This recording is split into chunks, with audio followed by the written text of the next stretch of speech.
Story 1. As a European, there is no common constitution.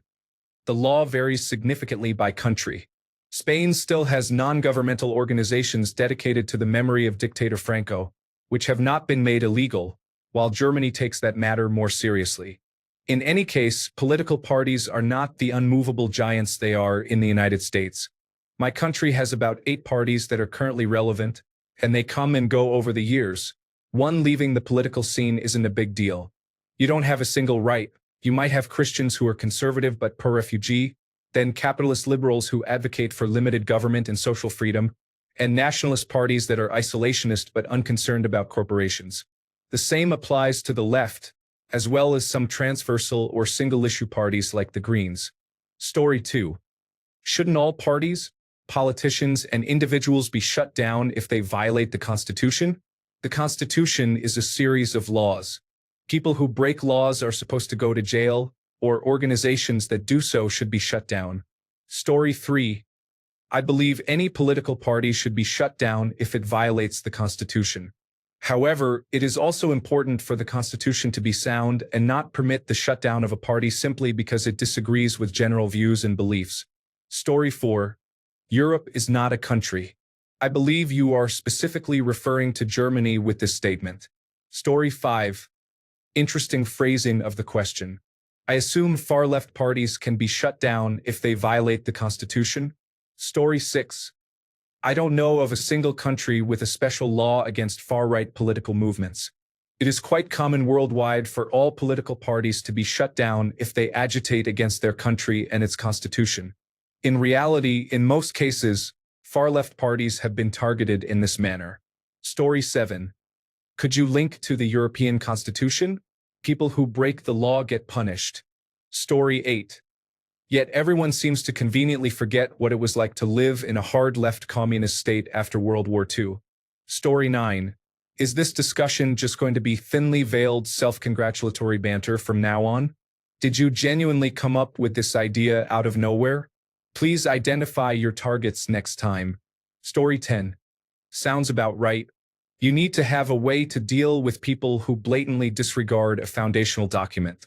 Story 11. The key words here are violate the Constitution. You break the law and you get shut down. Simple. How is this complicated? Oh, right. An American is asking. Story 12. The premise of your question is incorrect. Europe is a continent composed of many sovereign countries, not a homogeneous entity under the same regulations. Story 13. It is totally cool until you realize how foolish it is. Who exactly makes the determination, and what qualifies them? It seems like this is just an opportunity for abuse and political adventurism. Story 14. Europe is not a country. There are multiple countries in Europe, each with its own system of governance. What kind of question is this? Story 15. If you break the law, you face the consequences, regardless of political affiliation. Framing it as far-right parties being targeted is blatant bias. You could just as easily ask why it is that far-right parties more frequently break the Constitution. Story 16. Determining a constitutional violation requires courts, but the high courts here are compromised, corrupt, and biased. The Federalist Society should be designated a treasonous organization due to their openly treasonous actions. Story 17. Accountability in politics is critical. Without accountability, the rule of law is a mirage. I wish we had better accountability in our politics here in the United States. Look at us. Story 18. Europe is full of authoritarian governments and pseudo-intellectualism that pretends to be culture. Story 19. I don't believe the government should have the authority to determine what can and cannot be said. This appears to leave room for misuse by a ruling party against dissenting voices on controversial matters. Story 20. If you mention Europe, which country are you referring to? Laws differ from country to country, even when discussing the European Union. That said, the Constitution is the law of the country, so why should any political party, whether right or left, be allowed to govern when they demonstrate an intention to break the laws? Story 21. In America, I am sure all political parties would be shut down quickly. Even if they made it through the Constitution, they would fail to some degree on the First Amendment and absolutely on the Second Amendment. Story 22. I believe that the purpose of having a constitution is significant. A constitution that is easily disregarded lacks real meaning. Story 23. I'm paraphrasing here, but Rawls said, "Don't let them get established in the first place. Otherwise, they're much harder to remove." There is no paradox regarding public safety. Any violent intolerance cannot be allowed to propagate, or nations will succumb to those who can afford to control the masses. All of this breaks the dominant Western social contract and should be addressed immediately. Story 24. That's very nice. How would that happen if a leader controlled the military to the extent that nobody could remove them? Asking for a friend. Story 25. My impression is that centrist and leftist parties can also be shut down if they violate their constitution. From my perspective, this question really comes down to, why do you assume that attempts to violate the Constitution come solely from far-right parties? To summarize, far-right parties can be shut down because they engage in illegal activities. Story 26. Freedom of speech in the United States or elsewhere has never been about an absolutely unlimited freedom to speak. We like to think we have adopted a rather wide definition of what forms of speech are protected from government censorship or retaliation, but it has never, in concept or in form, been about empowering individuals, groups, or organizations with an unlimited and absolutely unfettered right to speak. There are lots of situations in the United States where individuals are not free to speak in a courtroom when that speech is advocating for actionable crimes, when it violates the rights of another person, and so on. The classic example given in high school and freshman university ethics courses is yelling "fire" in a crowded theater. You do not have the right to do that when there is no fire and your only goal is to start a panic. We do take a rather broad definition of free speech in the United States, but it is not necessarily better or worse than that practiced in most European nations. The difference is that places in Europe have experienced authoritarian censorship and a lack of inherent rights to free speech in recent memory, and their relationship to radical ideologies is different from ours. In making constitutional declarations of rights, governments and citizens agreeing to the new social contract establish a window of acceptable forms and content of speech. Everything that each society is willing to make space for in the marketplace of ideas, even if it is morally or socially distasteful to most people. There is inevitably a line, however, in any democracy or nation that supports freedom of speech, past which that speech and behavior are not condonable. In the United States, Nazis waving swastika flags and marching down the street are seen as repugnant by most people and distasteful, but we begrudgingly accept that they are within their constitutional rights to do so. In Europe, where that sort of ideology led to millions of deaths, they have decided that there is no room in their civil society for any form of speech that promotes, emulates, or elevates it. For what it is worth, the fascist playbook is to work within existing power systems to gain power, and then to pull up the ladder and close the doors behind them, shutting down democracy and participation in politics by their opponents. If you allow fascists the right to freely speak, you are showing that you are a magnanimous society that offers the broadest possible protections to even radical ideologies, but you are also allowing fascists the chance to spread their message, make their case, and convert like-minded individuals. They will use the space society gives them to gain power and subvert that society in turn. We are seeing an authoritarian and arguably fascist turn in the United States, where we have allowed these individuals to publicly hold their views and espouse their beliefs, and where they have made millions of rabid converts and followers. The whole uproar caused by Vance when he criticized Europe for censoring conservative speech was an attack on Europe's definitions of free speech that exclude parties and ideas, like the Nazis, from polite society and modern politics. Story 27. Any party that violates the Constitution of my country or threatens the constitutional order can be banned, regardless of whether it is left or right. It just so happens that far-right parties are often the worst offenders. Story 28. Governments should not be able to make political parties illegal. Banning political parties is a form of tyranny and voter suppression. Story 29. They can be. However, there are two issues. First, none of them have been found to be in violation of the Constitution, which is a serious legal accusation that requires substantial proof. Second, these parties are merely symptoms. They represent the interests of a significant percentage of the population that are not being addressed. Until those issues are addressed, these parties will continue to exist and grow. Story 30. You cannot stop the far right by banning them. You must address actual problems. I believe that in Europe, in a few years, they will discover it is a poor knife that does not cut both ways, and the far right will use those same powers against their opponents. Story 31. I'm an American, so that has always seemed odd to me. We protect freedom of political speech to such an extent that we tolerate Nazis. Story 32. Why are you specifically mentioning far-right parties? All parties should be shut down if they violate the Constitution.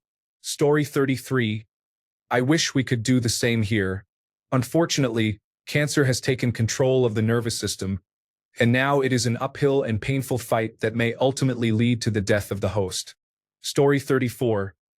If a majority of people are voting for a party you do not like, the solution is not to ban the party. Banning the party does not change people's minds toward your viewpoint. If anything, it has the opposite effect. When you make it impossible for action to be taken democratically, you are forcing people to enact their political will outside of the electoral process, which is detrimental to a democracy. Story 35. Shouldn't everyone be subject to the laws equally? Shouldn't far-left parties also be able to be shut down if they violate the Constitution? Or is this just a biased headline pretending that far-left groups don't exist or that they wouldn't violate the Constitution? Assuming the headline is correct, it sounds like left-leaning groups can target right-leaning groups. Story 36. Amazingly enough, they never seem to notice the violations of the Constitution by the far left. It's similar here in the United States where, for the last several decades, our political left and some statists on the right have repeatedly disregarded the Constitution. Most people can't even explain our Constitution because schools have stopped teaching it. Let's face it, we are in a difficult situation. Story 37. What do you mean by far right? Are you referring to a position that advocates for fascism? If so, then yes, they should be shut down just like any other political extremism, such as anarchism or communism. We have to be careful with what we call far right, because a traditional conservative isn't the same thing as a Nazi. Story 38. Speak for yourself. Europe is not a monolith. My European country does not have a constitution in the American sense. Some countries are far less tolerant of far-right groups than others. Germany understandably falls into this category, for example. Story 39. The basis of democracy is the social contract, which protects individuals from the government while also granting it the right to rule, as long as the people consent. This contract binds the country together and is embedded in the fabric of every constitution. When a party violates this contract, they are no longer protected by it, allowing the government to act against them as it sees fit. This is true in both America and Europe, with the only difference being that Europe punishes those who break it, while America tends to reward them with the presidency. Story 40. There should be criminal liability for the leaders of any institution that breaks the law. The absence of such accountability is precisely why corporations and political organizations often resort to extreme measures, including violence, to achieve their objectives. For example, some U.S. companies have been known to hire mercenaries to eliminate communities in developing countries in order to seize local resources. Individuals should be presumed innocent since not everyone has the resources to defend themselves. However, corporations and political organizations should be held to a different standard. They should be presumed ineligible if suspected of any crime until cleared. The more power one has and the higher the position one seeks, the higher the standard of accountability should be. Law enforcement officials should be held to higher legal standards than civilians because they represent the state and possess more power. Politicians should be held to even higher standards. Story 41. I'm from Switzerland, right in the middle of Europe, and we don't have the same system here.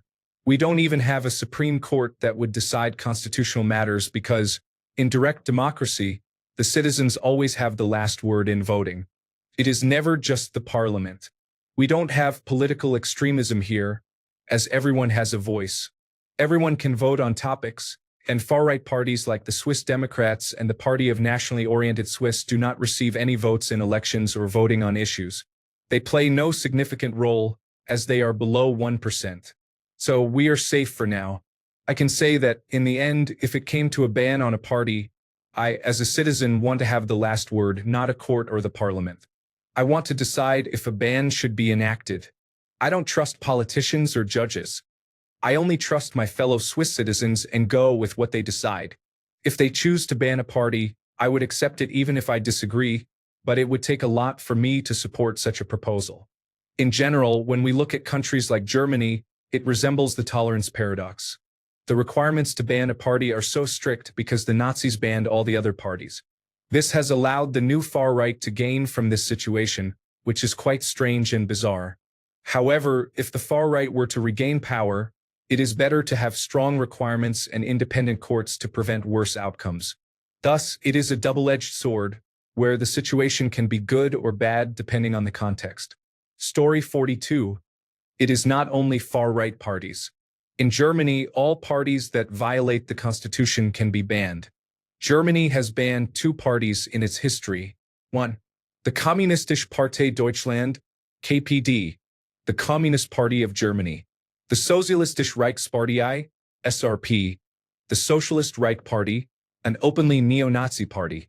Story 43. If anyone violates their constitution, they should be shut down. The supreme law of the land is intended to equalize everyone. No one should be above it. Story 44. It seems Europe has learned its lesson from the last time the far right acted recklessly with leaders like Hitler and Mussolini. Story 45. This frustrates me to no end. On one hand, free speech protects the speech we hate. At least in the United States, certain social movements like the LGBTQ rights movement were able to exist initially because of this principle. If you apply this to political parties, if the government can ban right-wing parties, who is to say other movements can't be banned if they challenge the party in power? In the United States, for example, the Black Panther Party was treated like a terrorist organization and national security threat because they challenged the racist power structure. On the other hand, most extreme far-right ideologies are objectively invalid, dangerous, and wrong, and there is no way for them to exist without being a threat to democracy. So, in and of themselves, they pose an existential threat to the very idea of freedom of speech. I am admittedly not familiar with the details of various European constitutions. The United States Constitution has very specific safeguards outlined for individual politicians to be removed if they violate the Constitution. Unfortunately, the only people who can enact those safeguards all belong to the party violating the Constitution. Story 46. If this had happened in the 1960s or 1970s, the entire administration would have been led out of the Oval Office in handcuffs and sent to prison for life for failing to fulfill their duties as promised in their oath to uphold the Constitution of the United States. The reason this has not occurred by now is due to the complicity of certain political parties and the groundwork that has been established since 1963. Some plans take years to unfold. This situation will be more tragic than September 11th because the betrayal of our country and the Constitution comes from within, just as it was predicted. Story 47. Sure, why not? I want both parties taken down. First, take down the Republicans. Then use this to take down the Democrats as well. Story 48. Europe has a significant history of revolutions. Continuously ignoring what people want will eventually lead to an explosion of discontent. It is unavoidable. No government lasts forever, and yours will not be the exception. Story 49. Other commenters have already stated something similar, but it is reasonable to implement as long as both sides of the spectrum are included. Story 50. I think it is funny and somewhat ironic because Europe was built on far-right racist beliefs, but it has come full circle, so now they emphasize squashing it. Story 51. If a party acts against the Constitution by hiring mercenaries using funds from questionable sources, it should be shut down as stipulated in the law to protect democracy from a violent takeover. If the person I love were planning to kill someone and was caught, they should also be imprisoned. Just as I cannot trust someone who is ready to kill, I cannot trust someone who breaks the law to gain power to obey the laws of the state. Story 52. In Europe, far-right parties became somewhat unruly in the late 1930s. They have a history and justification behind their actions. Story 53. One who breaks an unjust law must do so openly, lovingly, and with a willingness to accept the penalty. I assert that an individual who breaks a law that their conscience tells them is unjust, and who willingly accepts the penalty of imprisonment to awaken the community's conscience regarding its injustice, is expressing the highest respect for the law. This was written by Martin Luther King Jr. in a letter from his jail cell in Birmingham, Alabama, in 1963. Story 54. Europe is not a country. It is a continent with many countries. There is no European constitution. Which countries are you specifically referring to? Story 55. Europe is made up of several countries. Some, like Germany, do not have a constitution. Instead, they have a fundamental law. It is very difficult to shut down any political party, even those on the far right. Story 56. I believe it could be possible here, but our Congress and President would never take action. Didn't we take legal measures against communists in the 1950s? That went too far and a lot of harm was done. Story 57. I am confident that far-left parties can be shut down if they violate the Constitution as well. I believe this applies to any political party. Story 58. In Greece, they imprisoned the leader and 67 members of the far-right party Golden Dawn for criminal charges. Story 59. It is not acceptable for Nazis and fascists to be restricted from expressing their beliefs simply because they violate constitutional principles, as this infracts upon their rights. Simultaneously, it is each country's constitutional responsibility to prevent leftists from existing, as this infringes upon the rights of right-wing individuals to coexist without such opposing views. Story 60. I want to be the person with the power to decide which groups of votes are not counted for constitutional reasons. Story 61. My thoughts are that this is what is supposed to happen. It is a good thing and is what should be happening in the United States. It would be if the Republicans were not completely corrupt. Story 62. Given that far-right movements in Europe have resulted in both direct and indirect loss of life for approximately 60 million people in the last 100 years, I would say it is unacceptable. Story 63. The problem I have with banning a political party is that it creates a slippery slope. First, it does not address the fundamental issue. A significant portion of the population shares that party's ideals, which can exacerbate an already tense political landscape. Second, constitutions around the world are often subject to broad interpretation. If an authoritarian party were to gain power, they could misuse this to ban other parties under dubious pretexts, such as foreign involvement, similar to the Russian foreign agent law that effectively permits the government to outlaw any party they choose. Story 64. What we need to shut down in this country are the propaganda stations. Fox News, One American News, Newsmax, New York Post, Wall Street Journal, Washington Post, Sinclair, and conservative influencers on TikTok are not only being allowed but financially incentivized to lie to Americans. And they do so on a daily basis. To summarize the relevance, they were literally arguing in court that one of the sons shouldn't have access to Fox because he would want them to be more honest, which would hurt the company's bottom line. These entities and individuals must be rooted out and destroyed for America to prosper. Story 65. They witnessed firsthand what happened the last time the extreme right took over, so it makes sense they would respond firmly to prevent a recurrence. Story 66. It's all political parties, not just those on the far right. However, the far-right parties are more likely to be in violation because the laws were written in response to crimes committed by them. Story 67. It is stated in the United States Constitution's 14th Amendment, Section 3, that he was ineligible to run again, and the majority of representatives in the House of Representatives also agreed. He was impeached for insurrection by the Democratic House of Representatives, while the Republican Senate chose to not convict him. Story 68. Nip that issue in the bud. Otherwise, you normalize this and the checks and balances disappear. Viktor Orban is a prime example of this failure and why lawyers should never come to power. Story 69. If they violate the Constitution, I don't care. If they are banned because it hurts your feelings, a better alternative is to avoid incompetence. The masses would rather vote for extreme parties than any of the center-left or left-wing options. Story 70. That doesn't change the issue that people can misuse laws and undermine positive social norms for personal, financial, and political gain. When laws can be ignored because those who enforce them do not or cannot, and those who create new laws violate established principles, it falls to the people living under the law who are mistreated by those enforcing it and overlooked by those making it, to stand up and encourage those benefiting from the situation to align with truth and justice, rather than convenience. However, if those who witness injustice and deception do not wait for the oppressed, or even those who feel more oppressed, to persuade them to take action against hate, hate groups would not gain ground so easily. Story 71. I would be fine with labeling the Conservative Party a hate group and making their slogans and talking points illegal, similar to how Nazi beliefs are treated in some places. This is because their actions and rhetoric align with hate. If you still identify as a conservative, this is what you are endorsing. Story 72. When have conservatives, in general, ever been held accountable for anything other than their most extreme choices? Story 73.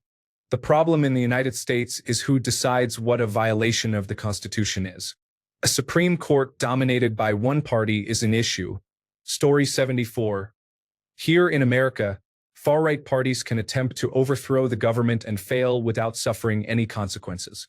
Story 75. It's the same in the United States. Constitutions are a social contract meant to pacify the citizens. You set the rules of engagement at the desired threshold, overstep is necessary, then try and convict the scapegoats and maintain power and control for hundreds of years. Story 76. Far-right parties should not exist. What do they have to offer that is beneficial to their countries? What sense does it make to lean to the right of Mitt Romney? Thanks a bunch for sticking around till the end of the video. Remember to subscribe, and until next time, stay awesome and goodbye.